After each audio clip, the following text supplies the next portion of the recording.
Billboard's top 40 songs of 2024 ranked nice and neatly into a tier list. If you want to know what my official top 10 best hit songs of the year are, which doesn't just involve Billboard hits, you should go watch that video because I talk about quite a few more songs than just what makes this list here.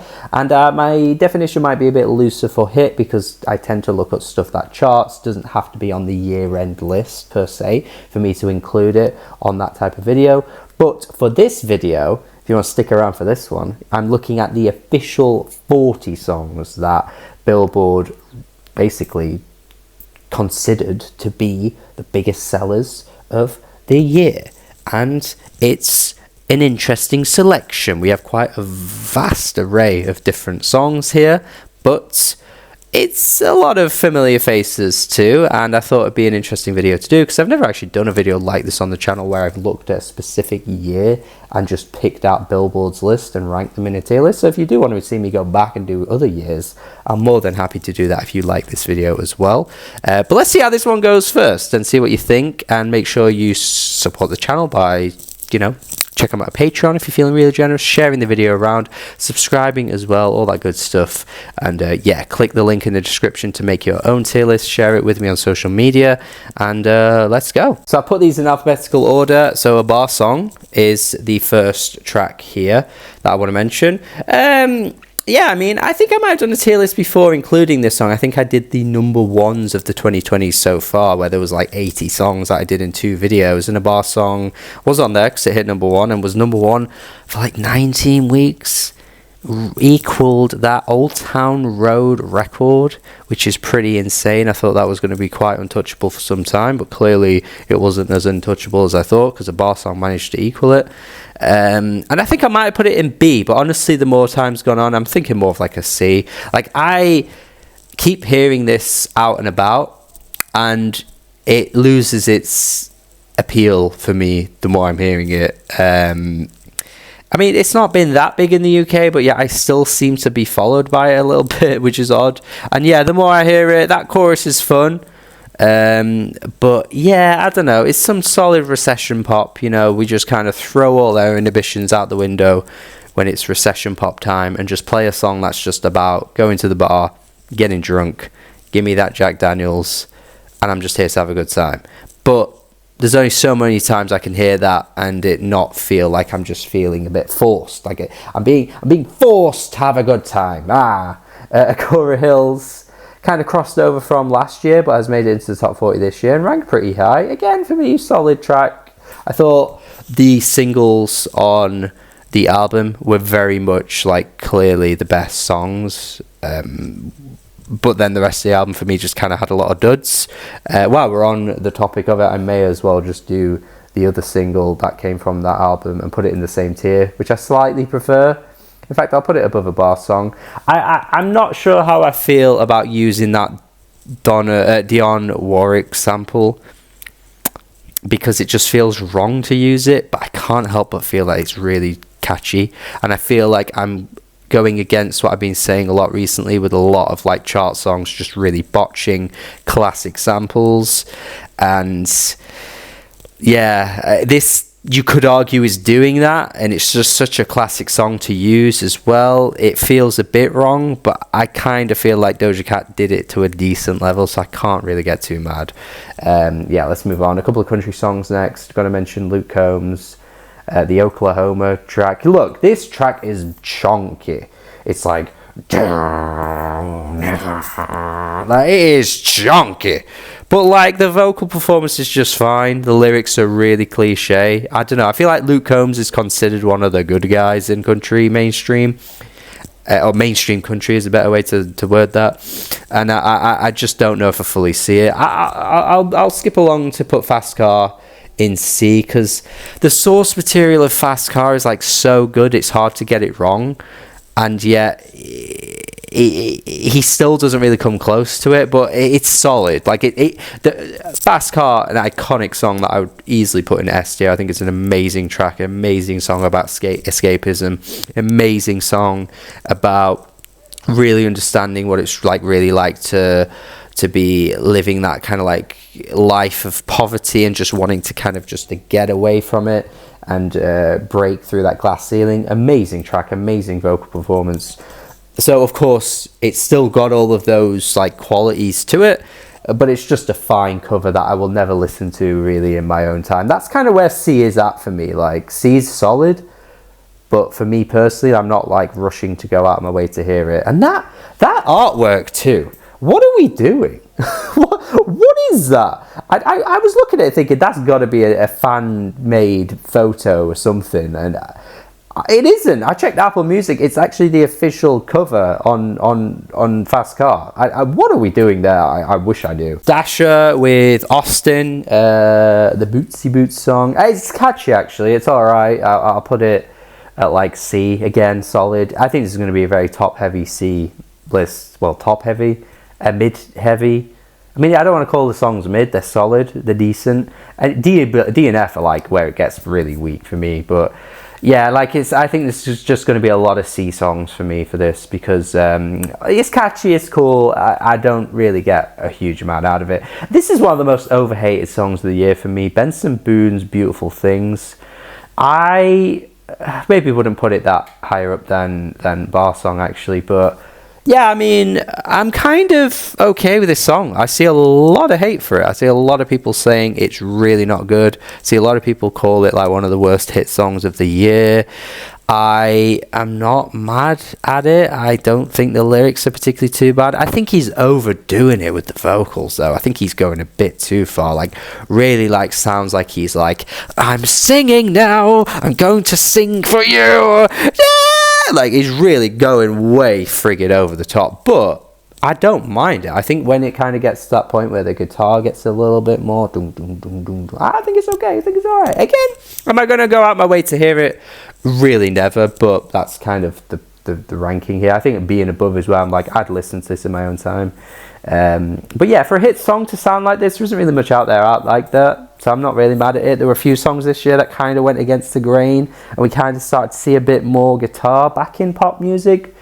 Not sure this is going to be the peak of it, because like it can get better than this, but I wasn't mad at it. I thought it was alright. Birds of a Feather, I adore this song, you know.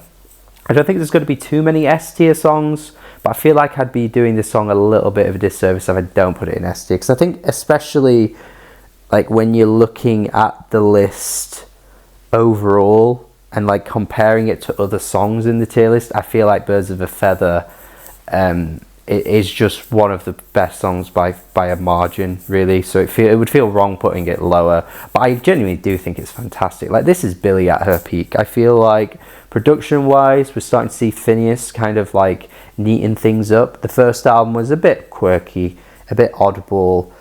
It didn't always land, I don't think, but I feel like he's on his way to starting to really get it right. And the vocals, man, like, oh my god, the vocals are stunning. Like, she is hitting some incredible notes on this track. I you know, we always knew Billie could sing. There was a voice there, but like, she's really letting it unleash now. She's really finding her voice a bit more. It's just really, really beautiful on here, and the way it kind of starts to build towards the end of the track, the way it kind of just like it reaches this crescendo. I mean, the instrumental doesn't change massively, but she does so much with her voice that it just takes it and elevates it up to a stunning level. It's really good. I also like the bit like little synths that sound a bit like Time to Pretend by MGMT. I feel like nobody else has picked up on that. I mentioned that in the top 10 songs video, bit of a spoiler there, but yeah, I feel like that little bit's really cool too. And I was sure it was a friggin' MGMT sample, but apparently it's not. From S to F, Carnival stinks, man. It's just a shocker of a song to me. It doesn't get me hype. It sounds really ugly and menacing in like a really bad way. And then when you get to the verses and the lyrics and the lines that Kanye comes out with, it just sounds like a caricature of himself by this point. He's always been a bit batshit. We heard Yeezus, the lyrics aren't exactly like masterful on that album, but there's a sort of like self-awareness on that album that makes it work, and some of the more ridiculous, stupid lines stand out in a more like funny way, and a bit of like he's kind of winking at you as he's saying it. Now it just feels like he's just saying anything because he really just doesn't know how to like rhyme words anymore. Like Vultures 2 was just the cream of the crop when it came to that. It was just like, okay, this guy's not writing good lyrics at all now. They weren't there on Vultures 1, but it got worse. And Carnival, yeah, Playboy Carti sounds crap to me. That hook is atrocious. The ultras chanting, if you look into the history of that, there's a great video by Tifo, actually. I feel like that you should just watch that Tifo video, because they are a football channel, and they made a video about how odd it was that, and the Inter Ultras made it onto like a mainstream song, but then the background of them is like basically like the like far right. It's like he's not even hiding it from the music now. Before you could maybe go, he says stupid stuff, but he, separate the art from the artist. He's not even separating it now. He's playing into it even further, as if to be like, well, I'm going to double down on either believing these opinions or just trolling you into thinking I believe them. But even if either or is true, I don't want to be in a world where songs like this are like topping the charts, because they just sound shit. And the whole TikTok Riz party as well. Like, you got to be embarrassed if you're like more than like, I don't know, 20 years old, who liked this song when that shit became a trend. Because it's like, oh, you can see who this song's appealing to now. It's like, Jesus Christ, man. Not to say you can't like songs that are made for kids, but it's like, it kind of felt like at that point it was like, yeah, this is for kids. Yeah, I suppose it makes sense to do what I did with Doja Cat and just group all the Morgan Wallen tracks together, because I'm just going to tell you right now, man, they're all like not very good. They're all not very good. I think Cowgirls is the worst, so I may be bordering on F with that one. But the thing with like Morgan Wallen is like there's always something that's stopping it from being really bad.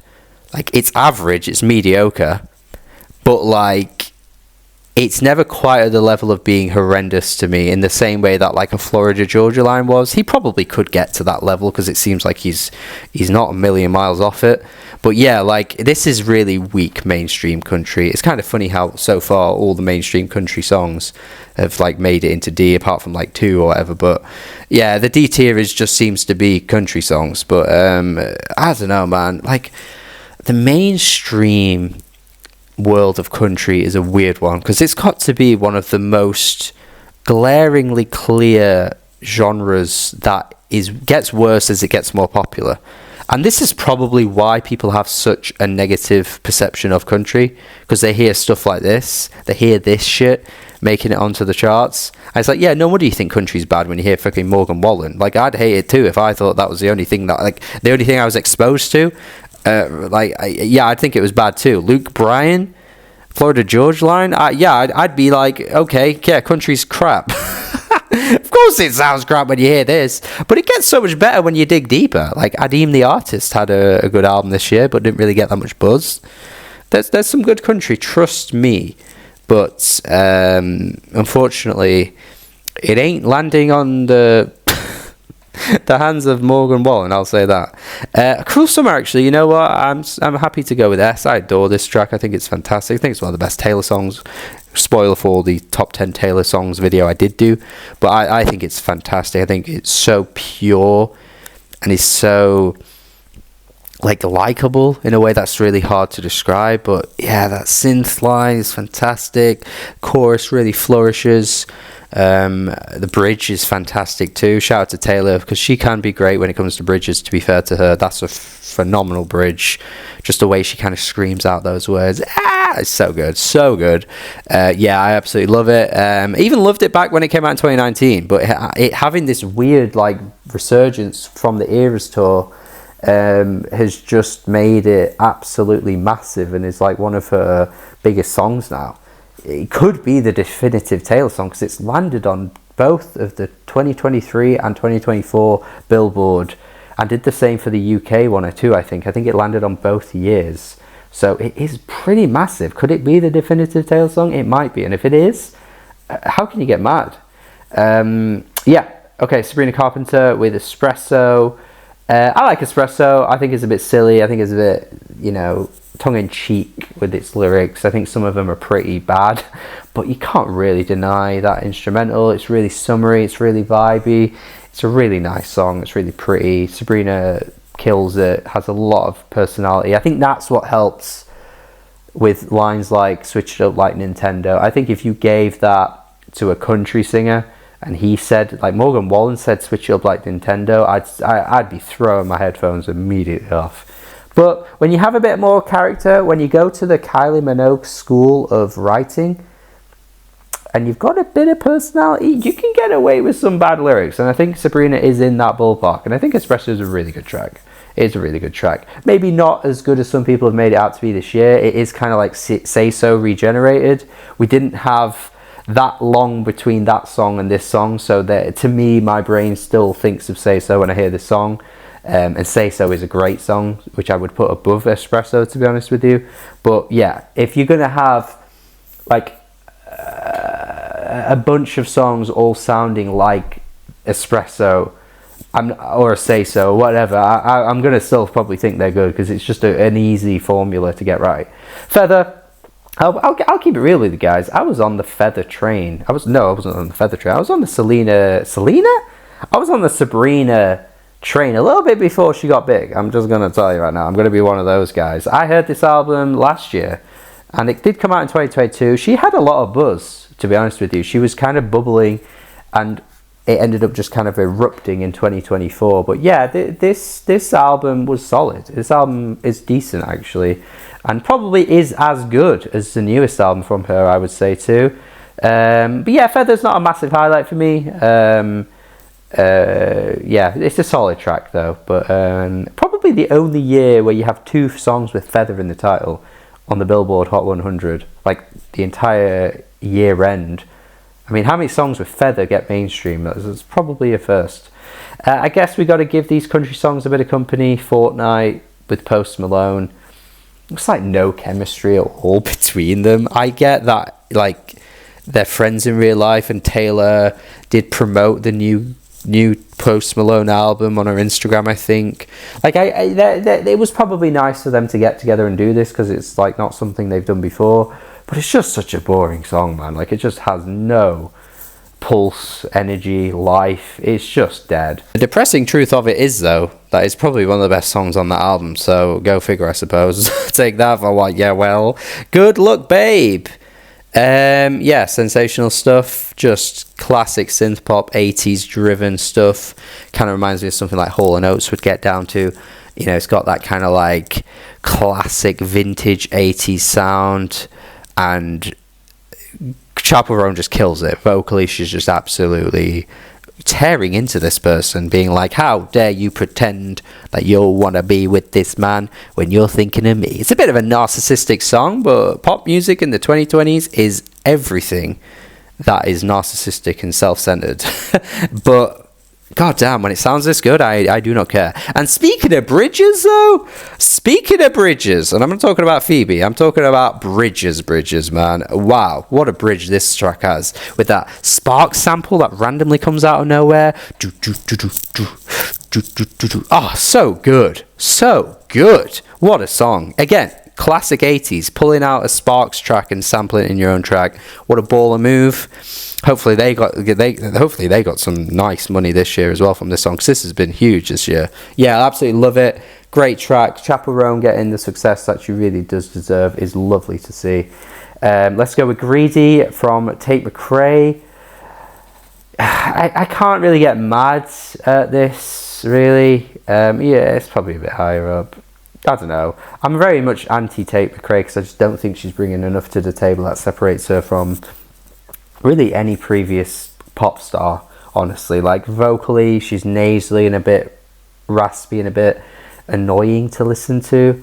The songs themselves just sound like 2000s regens, really. Like, the Britney influence, the Britney worship is just too blatant.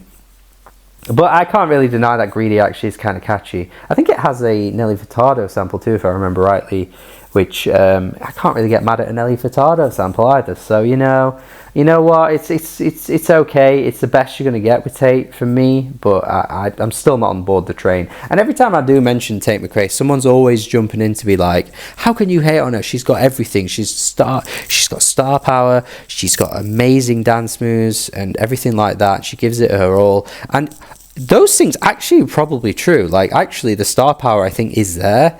And I think the dance moves are absolutely there. Like, she is I mean, I'm not a dance expert or pretend to be anybody that knows anything about dance. But, like, when you watch her perform, she is really going at it. And she does have the moves. But if they're the things you're pointing out, tell me about the music. Like, what's great about her voice? What's great about the songs? What's great about her lyrics? Because honestly, the lyrics are one of the weakest qualities of her writing too, like of the whole shebang. Because the songs can be a bit catchy, but like there's nothing when you read the lyrics. There's no interesting narratives going on at all. So yeah, I'm not insulting her as an artist in terms of like performance, because I think she's got that part in her, and more maybe than a lot of people on this list. But the music just ain't hitting, man, for me. Okay, Houdini. Sure, if you're like nostalgic for 2000s Eminem, it was very much fan service, wasn't it? Like, you can't really get annoyed that Eminem isn't as good as he used to be, and then he gives you something that is very much reminiscent of his early days, and then be like, I still don't like this. Like, it was very much for the fans. But 2024 Eminem, man, like, I get that he still pulls in crazy numbers. He's still one of the biggest rappers out there, way into his career. It's phenomenal how big he is at this point, and you can't take that away from him. But the music just isn't that good anymore. Like, this is Without Me regenerated. The bars are trying way too hard to be funny, and they're really not. It's just a really weak hook too. Like, I don't know what we're doing. Is it Steve Miller Band or some shit? Like, his ear for samples is got to be talked about. Like, he has a terrible taste when it comes to that. Some of even his classics, like some of that, like like that track where he samples Aerosmith, it sounds terrible too. Like, he has a weird taste, a very white man's taste when it comes to sampling. But yeah, for me, I'm just not here for it, man. It was one of the best on the album, but that's an album that is not an album that's getting bumped in this house anytime, ever. So, no. I can do it with a broken heart. I mean, I'll take it above Fortnite. The glossy synths sound a bit cheap to me, but sure, whatever. Taylor can do it all kinds of ways. She's got multitudes. She can do it even with a broken heart. And you know what? I'm sure she can. I'm sure sometimes she's on stage performing her heart out and is sad and is upset and has, thoughts of when she was with somebody and misses that relationship or some shit or whatever. And yeah, I bet she still gets up there and does it. But I just like, what a like uninteresting lyrical song. Like, there's no depth to this at all. How is this in the top 40? I'm so sorry about it, but what are we doing? Like, can we just hold Taylor accountable for once? Like, she didn't have a good album this year. Do we have to have multiple songs from an album that's like one of her worst in the top 40? Like, could it have not just been at 85 or something? Why did we need this in the top 40? All right, Post Malone pivoted to country this year and got Morgan Wallen's help. This is the 4th song that features Morgan Wallen. 4 in the top 40. Even Sabrina doesn't have that, and it felt like Sabrina was omnipresent this year. I mean, let that sink in for a second. Like, Morgan Wallen having more songs than Sabrina Carpenter, yeah, it's wild to me. But yeah, I mean, America is different. In the UK, we don't hold Morgan Wallen to any kind of high standard, really. We don't put him on a pedestal. Country isn't quite as big over here, so in that sense it makes sense. But even still, I bet Americans would still not feel like Morgan Wallen is bigger than Sabrina. But honestly, maybe true. It's crazy. Yeah, I mean, I don't want to put it in C because I just don't like the fact that it feels so blatant in how it's like pivoting towards country. And Post Malone's last two albums before this one didn't do that well. They didn't spawn the usual massive hits that we've seen Post Malone have since like 2016 or whatever. He really has started to fall off.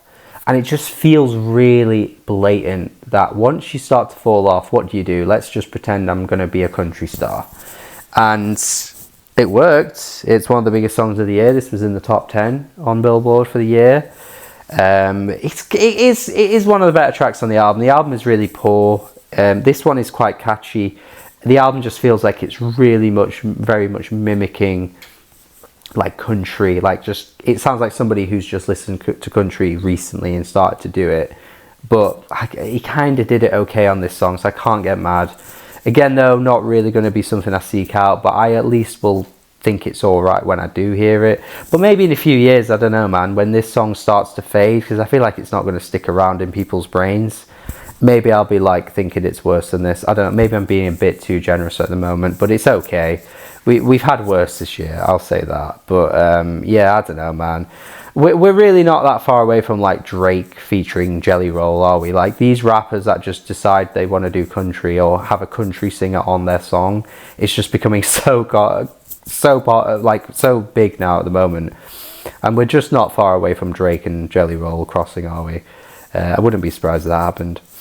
I Remember Everything, Zach Bryan. I might do these two together because they're about of a similar quality for me. I think they're okay. I think Zach Bryan is missing for me something to really love what he does. But I don't know what it is. There's just something quite not clicking with me because there's all the components for him to be great. And comparatively to some of his other country fellow companions, he is better. But there's still something that isn't quite there for me. Is it over now? I always think to myself, let me just give this one another listen because I always forget what it sounds like, which probably doesn't mean a great deal. I'll put it at the top of D, but I just cannot for the life of me retain what this song sounds like. It's very much just a vault track gaining a lot of exposure because the first week of any Taylor Swift album is just all eyes and ears are on Taylor whenever she drops. And I feel like that's one of the main reasons that propelled it to number one, really. I think a lot of artists do get away with that, where they've got so many people like that are aware of them that they will just click play out of curiosity. And because that's in the millions of people that are curious, it just bumps these songs to crazy amounts. Because really, in any other decade, could a vault track, a bonus track, like be in the top 40? Like that it's a weird, we're in a weird place for music, I'll say that. I don't know, man. Anyway, like that, we're finally getting some of the great stuff. I mean, look, for me, it's not just about that Kendrick feature. Like, that beat is fantastic. Future has sounded like prime Future, because I think he's been a little bit shaky over the past few years. Even in 2024, I maintained that. I maintain that I don't think his album output was very good this year. I don't think it's top tier Future at all. And I don't think he's been at that top tier for some time, actually. But he's still good, and he still puts out music that I enjoy. But yeah, this felt like we're taking it back to classic Future days to me. And then, of course, the kind of cherry on top was Kendrick's like amazing verse, which has a lot of cool little like details within the lines and some of the way he words it, and just how like direct and punchy it is. It's just fantastic. Yeah, I love the whole thing. I think the whole thing is fantastic. I think it's a great club banger, which just so happened to inspire one of the most exciting events we've really seen in a long time when it comes to like mainstream hip-hop. It was just so phenomenal and just shook up the game, as Kendrick often does with a single verse. He can just do that, and yeah, it proved to be very impactful.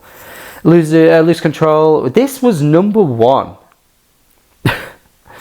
of the year. This was the number one song, and I think it only stayed at number one on Billboard for 1 week, and yet managed to be the biggest song of the year, which is pretty incredible. I still don't really see that much in it. I heard another song by him, actually, that I think he released not too long ago. It sounded a bit better than this one. I don't think it's been quite as big, and honestly, Teddy Swims is probably destined to be a bit of a one-hit wonder, really. But maybe I could eat my words on that. But yeah, it just seems as though this seems a bit like a flash in the pan moment. I just think that kind of like rag and bone man forced soulful singing just doesn't do it for me. I feel like we never have black country singers, soul singers, which is, you know, the you know, black people's birth the friggin' genre, man. Like, we never have that now in the charts. Like, a Michael Kiwanuka, as just one example, would never top the charts for this many weeks. I just find it odd. Like, I just don't see what these singers have that we think is so special. He's just a fine singer, has a bit of a croakiness to him that kind of makes some of it sound a bit ugly. I don't know what we see here. Living on Me, D for me again. It's a very classic case of Jack Harlow having like no bars, but having a bit of like a swag to him that makes people like him. The sample's cool, but I don't know, give it to anyone else. Right, yeah. Whatever this is, I don't fucking know, man. Just put it in D. Yeah, let's move on. I'm not even going into detail there. $1 Billion Baby, I think is really cool. I think it's very catchy. I think it's got a great vibe to it. It's a very Brent Faiyaz for sure. Very 2000s, like Neptune's vibe to it as well. Yeah, I like this. Very much maintaining that falsetto the whole way through, which could get annoying. I think it sounds really good though. Not Like Us. I mean, yeah, just S easily for me. Just fantastic in every way. Catchy, quotable like nothing else out there. Like, you know, maybe the only other song this year that rivals how quotable this is in fact Espresso. I think those two are the most quotable tracks of the entire year for sure. But man, just turning a diss track into like one of the biggest bangers of the past few years, making it sound so convincing, having such a good angle to go with, every line not being wasted, every line having a detail in it that makes you look it up and go, I didn't even pick up on that when I heard it the first time. I didn't even pick up on it when I heard it for the 31st time. But now I'm reading that and thinking that line means this, and it's just so good. Kendrick is so expertly when it comes to this, he's so good at it. And it being won by the public is so cool too. I think that was one thing people weren't sure of, because Drake is by far the bigger artist, and it was like, can Not Like Us really win people over and crown him the victor? Because Pusha T won the beef when he beefed with Drake, but Pusha T is nowhere near a big enough artist, so it was very easy for Drake fans to dismiss Pusha T and cast him aside and act like, oh, actually Duppy Freestyle's better because it's Drake or whatever. But Kendrick has more eyeballs on him than Pusha T ever has or ever had.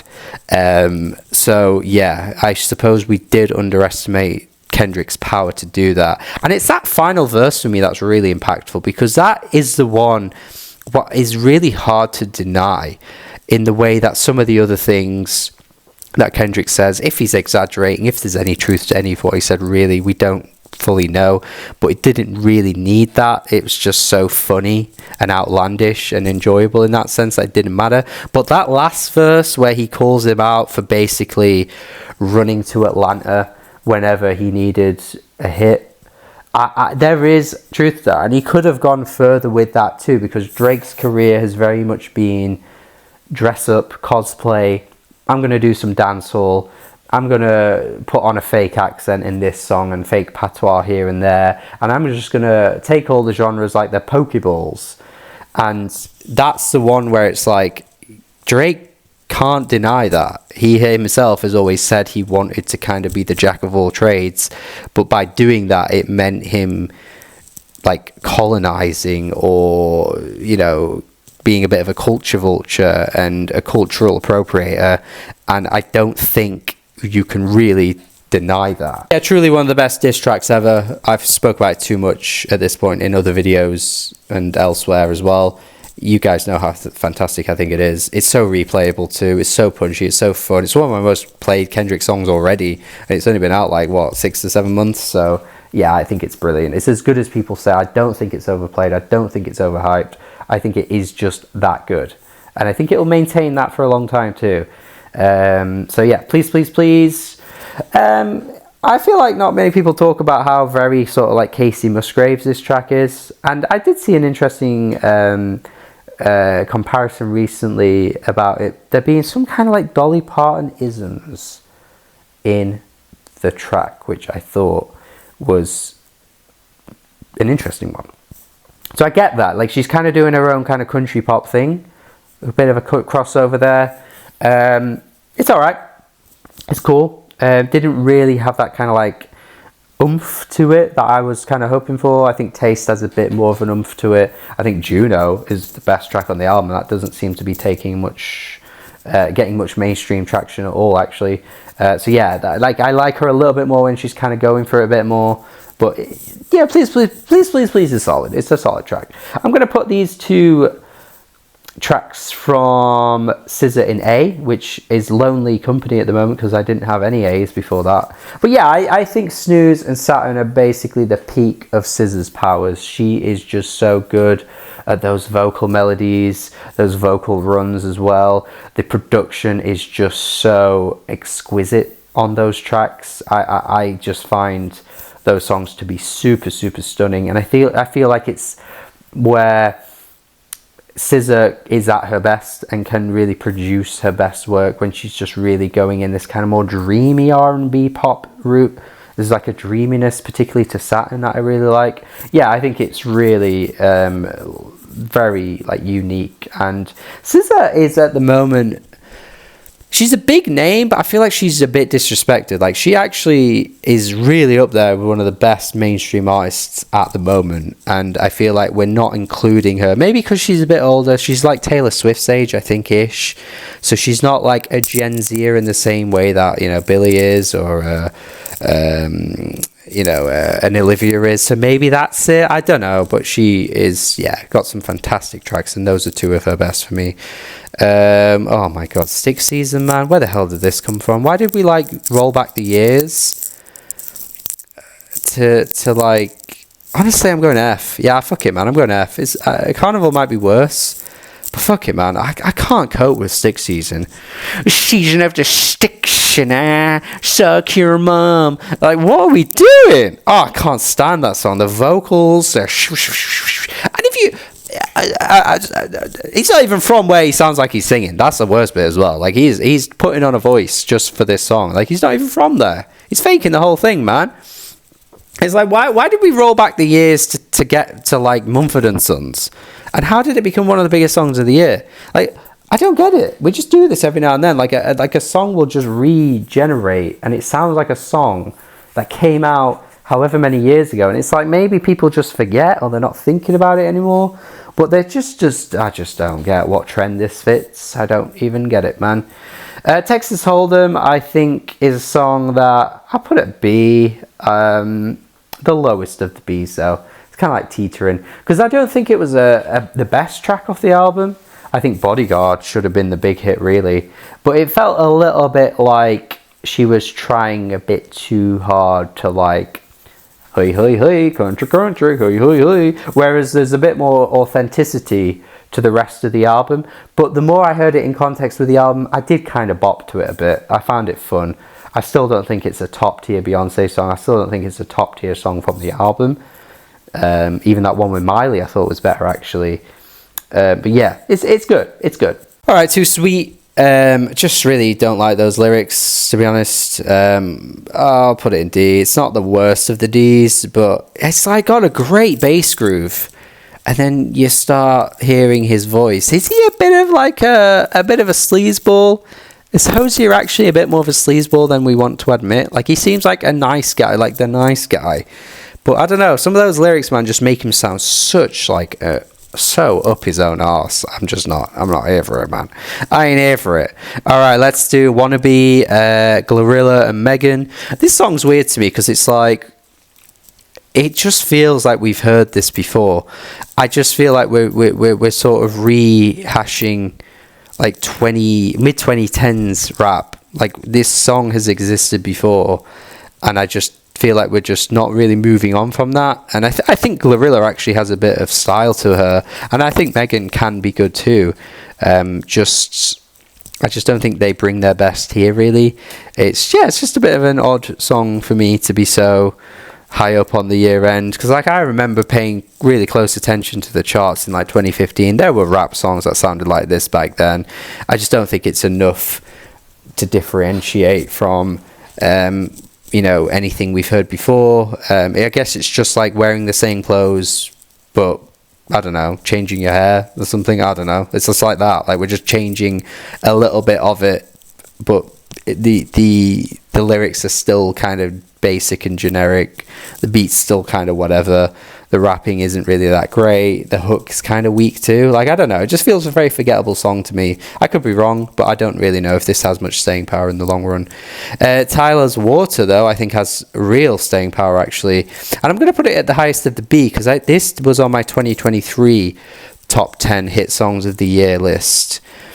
And ranked pretty high too. I really like this track. I think it's a really good song. I know it had like a TikTok dance attached to it. I wasn't really about all that, as I'm not a good dancer, I'm afraid to say, guys. But the song itself, I think, is really good. And I think Tyler has been disrespected this year, because her album was really good. One of the best pop albums of the year. And we've kind of accidentally made her a bit of a one-hit wonder, because that album has a lot of good tracks on it. And I think just for the fact that it's not like the Western sound, she hasn't really managed to take off over in like the European countries or America.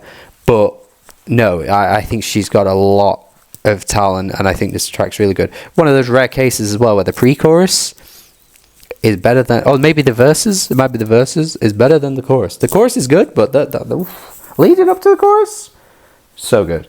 We Can't Be Friends kind of lost a bit of its spark for me. The more I heard it, the more I was just like, okay, this really is just like a light version of Dancing on My Own. But you know what? A little bit like Fast Car, the source material is that good that you can't really hate on the thing that's mimicking it.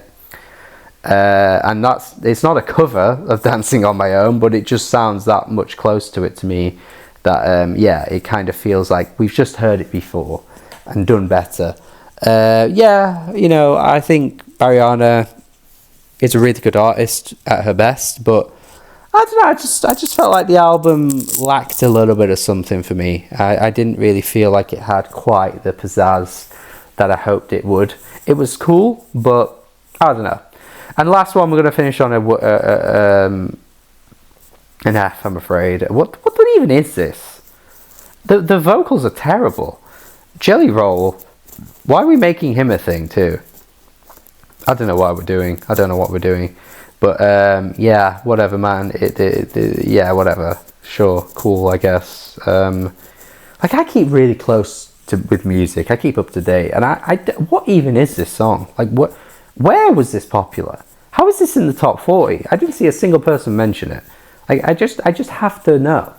As if somebody like me who is obsessive about music doesn't even know this song and it's in the top 40, and it sounds this bad too. Like, I've just got to wonder how do we change this?